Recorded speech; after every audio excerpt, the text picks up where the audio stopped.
আউযুবিল্লাহি মিনাশ শাইতানির রাজিম বিসমিল্লাহির রহমানির রহিম। পরম করুণাময় অসীম দয়ালু আল্লাহর নামে শুরু করছি, যিনি সমস্ত আলমের রব। আমরা এই রবের সালাত আদায় করি, নামাজ আদায় করি দুইভাবে। একটা হলো মেজাজি মসজিদে, আর একটা হলো হাকিকি মসজিদে।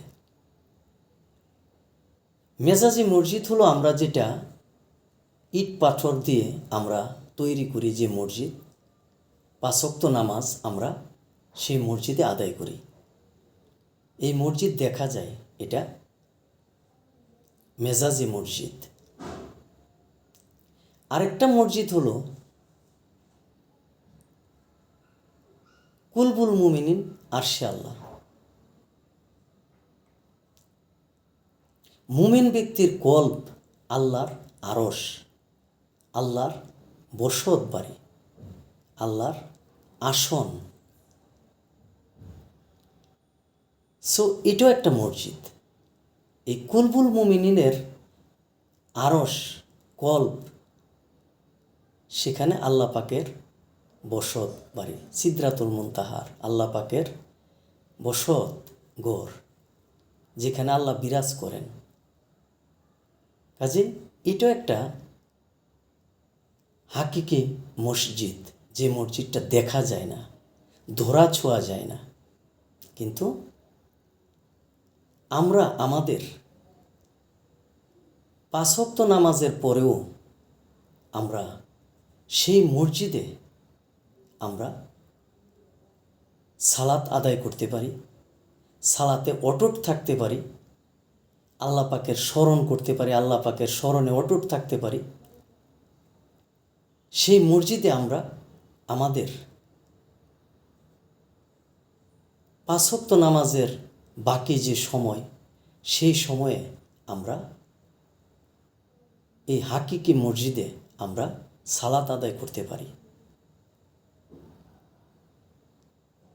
যে সালাত অবশ্যই আল্লাহর স্মরণ, আল্লাহর জিকির, যে সালাতে অটুট থাকার জন্য আল্লাহ পাক ঘোষণা করেছেন, আল্লাহ জিনাহুম আলা সালাতিহিম দায়মুন, সূরা মারিজের 23 নম্বর আয়াত।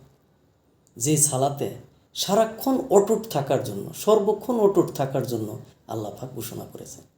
আমরা 5 ওয়াক্ত নামাজে যে সময়টুকু আমরা সালাতে দায়েম থাকি, কায়েম থাকি, অটুট থাকি, কিন্তু বাকি সময় তো আমরা সালাতে অটুট থাকতে পারি না, অটুট থাকি না। বাকি সময়টা আমরা বিভিন্ন কাজে, ফেসাদে, ঝামেলায়, বিভিন্ন ব্যস্ততার মধ্যে আমরা কাটাই।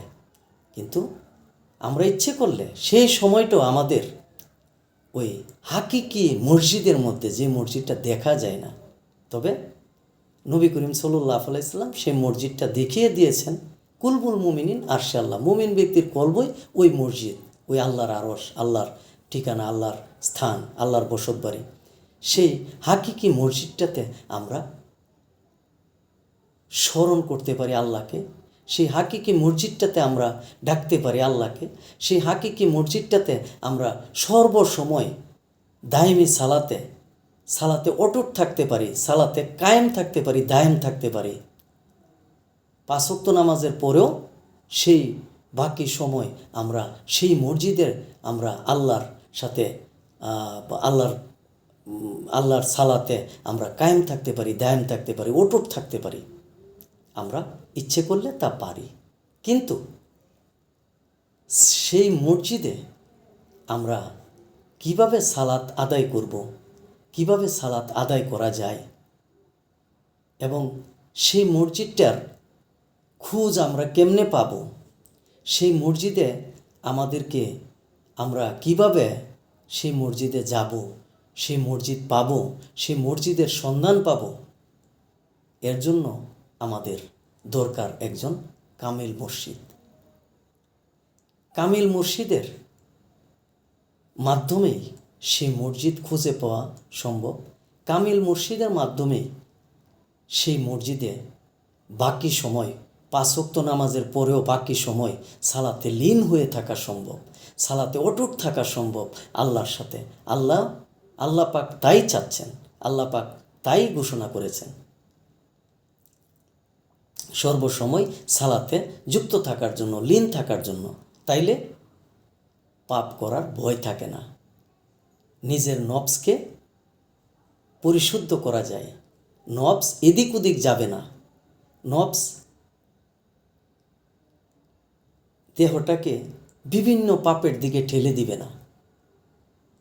কাজে নফসের মধ্যে যে খন্নাসরূপী শয়তান লেগে আছে, যুক্ত আছে, তাকে দূর করার জন্য এই সালাতে অবশ্যই দায়েম থাকতে হবে, কায়েম থাকতে হবে, অটুট থাকতে হবে। এছাড়া কোনো রাস্তা নেই। কিন্তু এই সালাত আদায় করা, এই হাকিকি মসজিদের সন্ধান পাওয়া, এই মসজিদে কিভাবে সালাত আদায় করতে হবে তার নিয়ম কানুন শিখা, এই সব কিছুর জন্যই একজন কামিল মুর্শিদের দয়া, একজন কামিল মুর্শিদের সহবত, একজন কামিল মুর্শিদের ভালোবাসা, একজন কামিল মুর্শিদের নেক নজর ছাড়া কোনোভাবেই সম্ভব না। কাজে একজন কামিল মুর্শিদের সন্ধান করাটা এবং কামিল মুর্শিদের সন্ধান পাওয়াটাও একটা নসিবের ব্যাপার।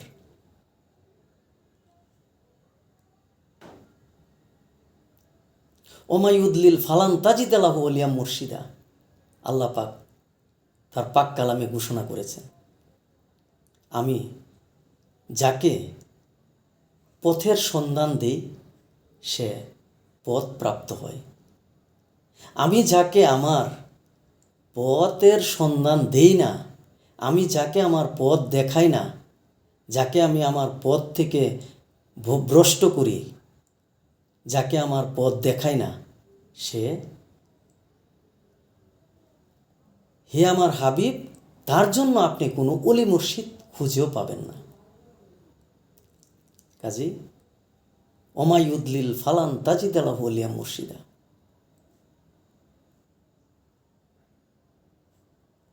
এই আয়াতের মাধ্যমে আল্লাহ পাক ইঙ্গিত দিয়েছেন একজন কামিল মুর্শিদ, একজন কুলবুল মুমিনিন, একজন আল্লাহর বন্ধু ওলি মুর্শিদ পাওয়াও নসিবের ব্যাপার, ভাগ্যের ব্যাপার। অবশ্যই কামিল মুর্শিদের সহবত দরকার বলেই আল্লাহ পাক সূরা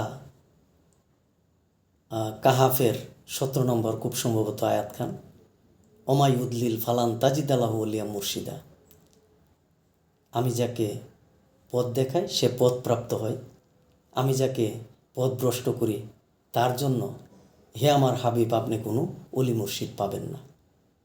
তার মানে তার জন্য আপনি কোনো পথ প্রদর্শক আর পাবেন না, আমি যাকে পথভ্রষ্ট করি। কাজেই পথ পাওয়ার জন্য, আল্লাহ পাকের পথ পাওয়ার জন্য অলি মুর্শিদের সহবত অবশ্যই দরকার। আল্লাহ পাকের হেদায়েতের রাস্তা পাওয়ার জন্য অলি মুর্শিদের কাছে যেতেই হবে। দাইমি সালাত আদায় করার জন্য, সর্বক্ষণ আল্লাহর সালাতে লীন থাকার জন্য, আল্লাহর সালাতে অটুট থাকার জন্য অবশ্যই কামিল মুর্শিদের সহবত লাগবেই। কামিল মুর্শিদ ছাড়া এই সালাত আদায় করা, সালাতের বিবরণ কেমনে আদায় করতে হবে, কিভাবে আদায় করতে হবে, মসজিদের সন্ধান পাইতে হবে কিভাবে ওই মসজিদে যাইতে হবে, সবই কামিল মুর্শিদ দেখিয়ে দিবে। কামিল মুর্শিদের সহবত আমাদের সবারই ভাগ্যে নসিব হোক। আল্লাহ পাক যেন সবাইকে হেদায়েতের রাস্তা খুলে দেয়, একজন কামিল মুর্শিদের সহবত মিলিয়ে দেয়, যেন আল্লাহ পাকের রাস্তা পাওয়া যায়, আল্লাহ পাকের রাস্তায় চলা যায়, আল্লাহকে সর্বক্ষণ স্মরণ করা যায়, কায়েম ও দায়েম থাকা যায় আল্লাহ পাকের সালাতে। সেই তৌফিক দান করুক, আমিন সুম্মা আমিন।